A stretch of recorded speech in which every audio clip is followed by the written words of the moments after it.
Quand le pasteur prêche comme je prêche là, plusieurs qui disent amen dans leur cerveau. Voilà, les gens sont faux. Ils pensent toujours que l'évangile qu'on prêche s'adresse à l'autre. Alors que leur vie est misérable. La plupart du temps, quand on prêche, dans leur tête, on s'adresse à nous tous ou on s'adresse aux autres. C'est ça. Or, toi qui es en train de dire amen, tu n'as même pas pitié. Ça, c'est quand ton cœur est déjà dur. Tout ce qu'on dit là, rien ne te concerne plus. Dans ton cœur là, plus rien. Rien ne te touche. Amen, c'est le amen de la routine. C'est pour voilà. Les gens sont faux. Toi, tu es vrai. Ta vie est misérable comme elle est. Souvent, je vois les gens dire amen. Et souviens-toi, j'ai l'esprit de discernement. Pas votre discernement que vous dites là. L'esprit de prophétie que j'ai, l'esprit prophétique que j'ai, va avec le don du discernement des esprits. Donc quand tu dis amen, je discerne que dans ton amen là, il n'y a pas la foi, il y a le jugement d'autrui. Dans ton amen là, il y a la bêtise. Et quelqu'un qui te dit amen, je discerne que son amen, c'est le amen que Pierre a manifesté en se mettant à genoux pour dire à Jésus, oh, je suis un pécheur. Le amen là, c'est qu'il reçoit la parole. Mais quelqu'un te dit amen et je discerne que dans ton amen là, c'est la routine et c'est le jugement d'autrui. Reçois les richesses de ces nations. Reçois les richesses de ces nations. Reçois les richesses de ces nations. Dans le nom de Jésus-Christ. Dans le nom de Jésus-Christ. Dans le nom de Jésus-Christ. Reçois les richesses de ces nations. Tu n'as pas dit amen. Tu n'as pas dit amen. Reçois les richesses de ces nations. Attends, regarde. Élie est parti de Gilgad pour Bethel. De Bethel, il allait à Jéricho. Et de Jéricho, il allait au Jourdain. Mais Élisée l'a suivi partout.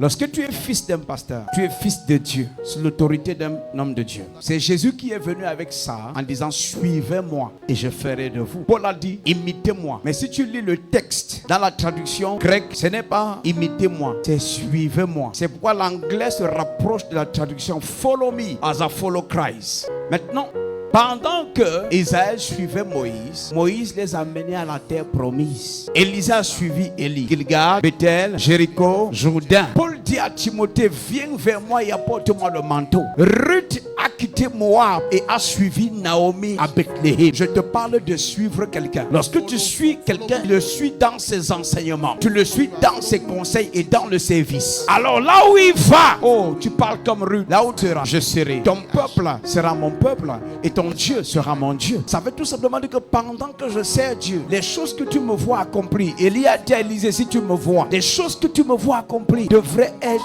automatiquement des choses que tu dois accomplir. Ou tu sickness, infirmity, this is your end. Go.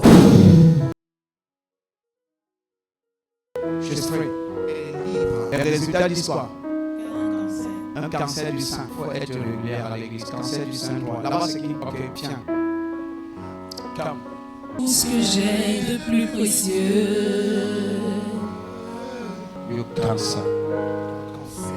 I kill you. You cancer.